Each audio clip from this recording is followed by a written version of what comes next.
Benvenuti! Welcome to Italian for Beginners. I'm your Italian teacher Sarah, and today I'm with a new lesson. Il verbo stare. Il verbo stare. I think you all know about the verb stare. Let's discuss it. Io sto. Io sto. The word stare means to be, okay? To be. So I am. Io sto. Io sto bene. I'm good.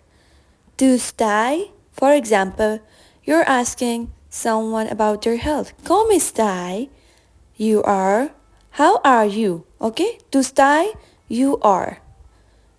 And its example is come stai? Next one is lui, lei, sta. Lui, he, lei, she. Sta is. Okay? We will use with she or he sta, okay?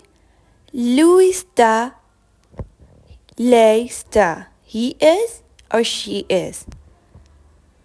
Our next word is noi stiamo. We are, okay? Noi stiamo. And its example is stiamo giocando. Stiamo giocando. We are playing a game. The next one is voi state. Voi state. You all. You all. If you like the video, then must subscribe to my channel. Thank you for watching. Ciao.